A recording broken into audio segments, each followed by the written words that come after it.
really an interesting question. Have you ever wondered what happens to blood after it's donated? You've heard, of course, that it's used to save lives, but where does it go and how is it processed? In this KSAT Explains, we're taking you inside the labs at the South Texas Blood and Tissue Center. But I also need your help. Okay, here is my challenge.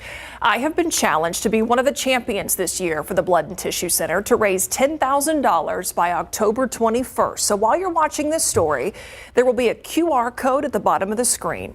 That will help my team raise money for the Blood and Tissue Center. And we're going to tell you exactly where that money will go, how it will be used. So if you want to help out even just a little bit, scan that QR code with your phone while you watch. Here's KSAT Explains.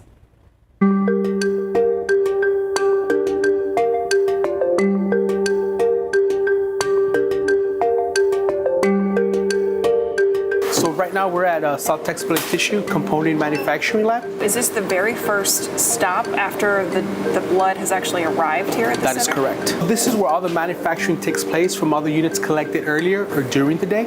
When you say manufacturing, what does that mean? We filter the unit and we also manufacture byproducts to include a plasma, a random donor platelet, a Buffy coat.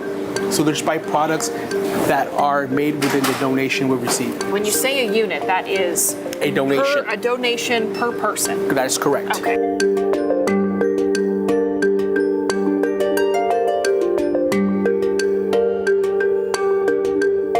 Is that something that can be taken out that is of correct. the blood, and then the blood itself, it can also still be used in the correct. future? Correct. Okay. So this is where the separation takes place. This is when your actual red blood cell will separate from your plasma, and this process is called the centrifugation process.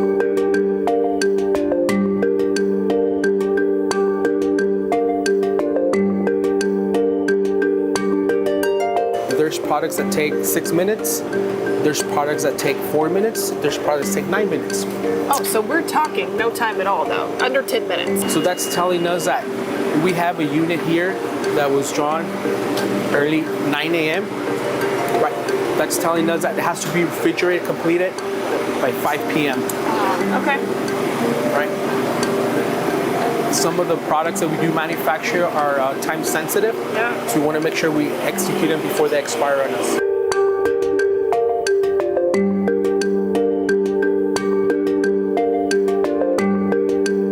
Plasma is the yellowish on top. Correct. Red blood is at the bottom. Correct. So what's happening in this process? So in this process, you're expressing all the plasma out, right? I see. So it's going to go into that bag. Satellite bag, correct. Satellite bag. Correct. See that? Once the indicator state there's red blood cell on the line, it's going to automatically stop. It's going to seal the bags.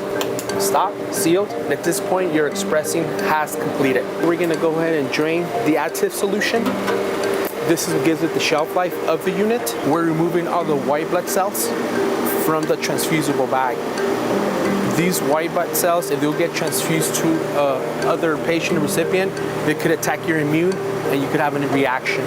So this is the red blood being filtered. That little filter right there is what takes out the white blood cells. What happens to the white blood cells that are captured?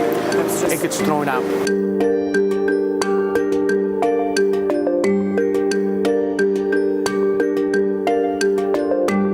South Texas Blood and Tissue Center serves 48 counties, more than 110 hospitals. That's about 22% of the entire state. And this is the entire blood supply they have ready and available. It's not much. Do you know how many of these units you all actually send out and that get used on a daily basis? The answer I have, not enough, because that's a true statement. Yeah. It depends on our collections. It all depends on our demands of our local hospitals. There's situations like we had in Uvalde, in which we just had we just depleted our inventory. What happened that day? What do you all do? I just don't have the words, Myra, because it was just,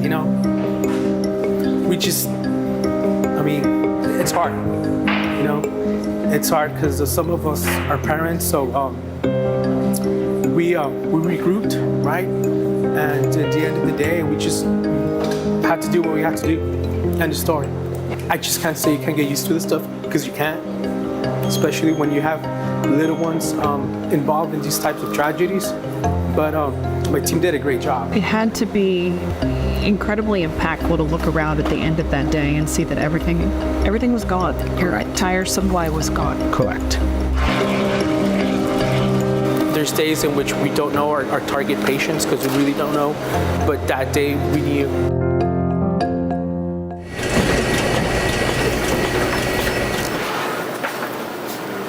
This is our bulk input module, or the BIM. So the BIM is where majority, when we load large volumes of samples, this is where it starts in the BIM.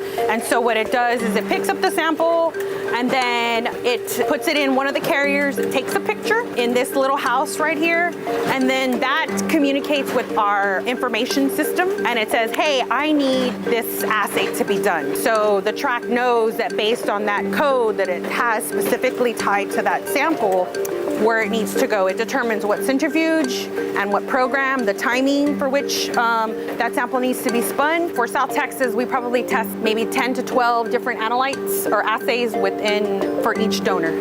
So when you say 10 to 12, are you looking for basically 10 to 12 different viruses, markers? So it's different viruses on different, it's similar viruses on a different level.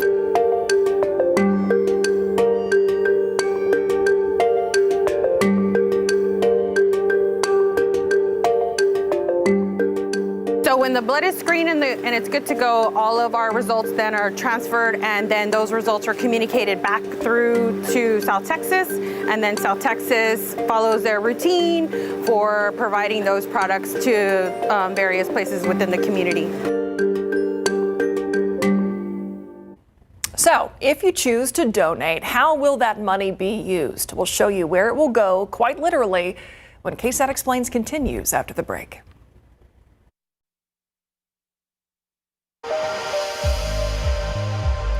This KSAT Explains is taking you into the labs at the South Texas Blood and Tissue Center to show you what happens to blood after it's donated. Well, the next step is when it hits the road, and that's what I've been challenged to raise money for: new vehicles. Take a look at what they have now and what they need.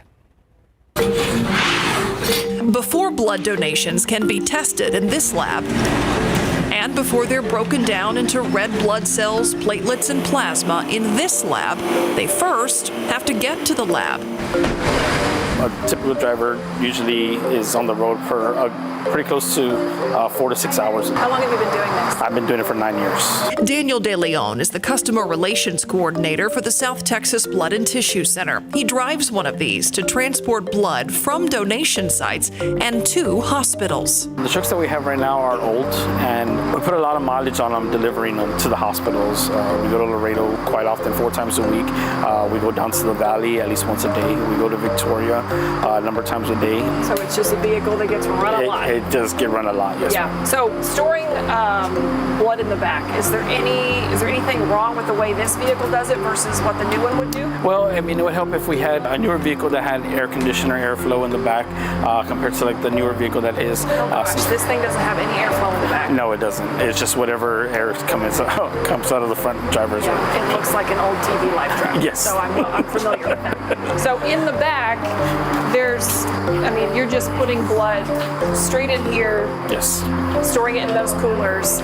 But on a day like today, when it's 105 outside, that's correct. time is of the essence. It is, and something like this can get up to 130 easily back there.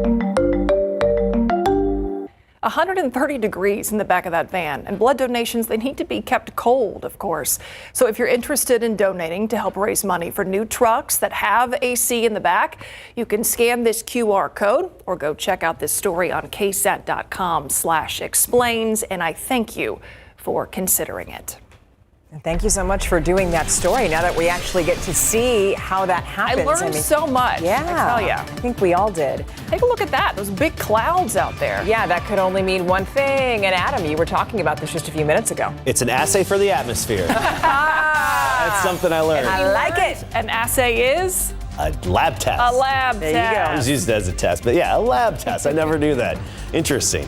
Anyway, taking a look at authority radar, most of the action still in the hill country. Outflow boundary moving southward. We're already seeing a few storms pop behind it in Comal County and Kendall County. A closer look and we'll time out the most likely scenario for us around San Antonio in just a little bit.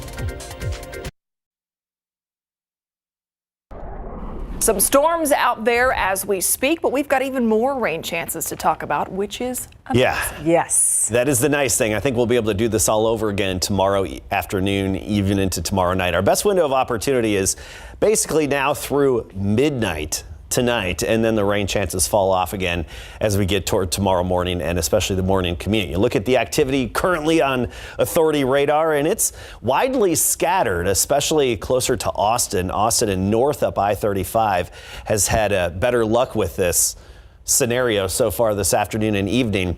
And we have some action popping up in Comal County at the moment. We'll pause the radar from Blanco southward on 281, just west of Smithson Valley, between Smithson Valley and Bergheim.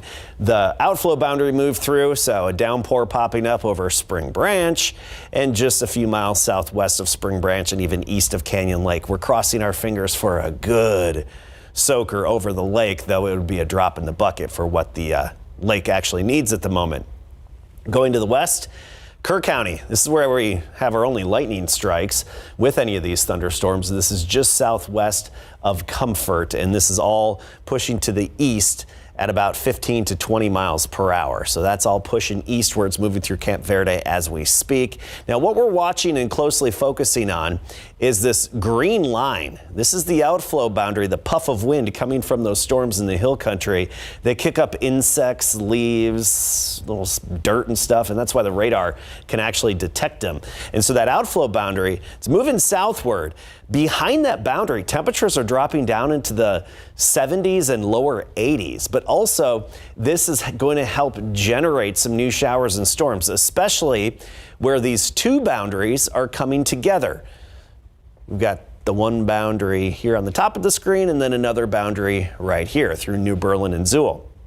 These are coming together, and I do think this is the main area we'll be watching here over the next 30 to 60 minutes is right along I-35 north of 1604. So Selma, Schertz, even Universal City area, all the way up to New Braunfels, and now just south of New Braunfels. But as this outflow boundary moves southward, making it to downtown by, let's see, 7:48 p.m., within 15 minutes, it can develop a new shower or thunderstorm. So that's what we're watching right now, and that's what we're going to be timing out. And this is one of those situations where you really just have to wait and see, which tomorrow's going to be similar. I wish we could tell you exactly where the rain's going to hit tomorrow afternoon and evening, but it's kind of like today. Where do the outflows set up? Where do they get pushed? Where are they going to develop new showers and storms? We'll take everything we can get. This is the newest drought monitor. 86% of Texas considered in drought. Look at the latest radar, though. It's nice to see at least some rain in that exceptional drought area.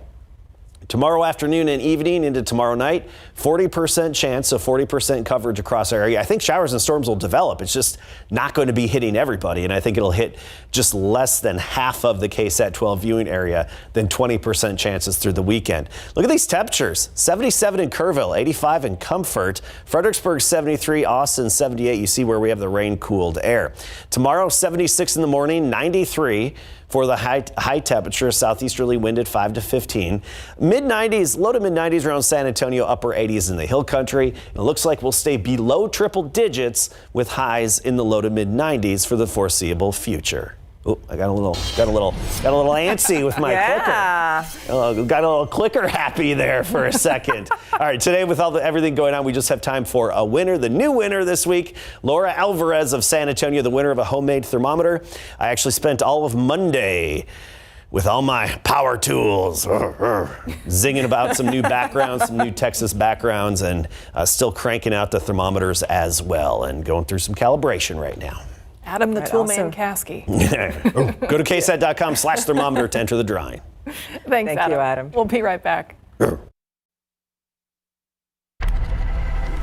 Tonight, San Antonio police are looking for the person who shot and killed a man on the west side after a fight.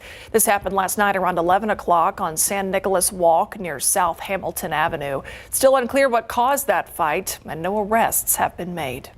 Tonight, police are also looking for 3 men who robbed a gas station at gunpoint. Happened around 4 this morning at a quick trip on Nacogdoches Road near Higgins Road.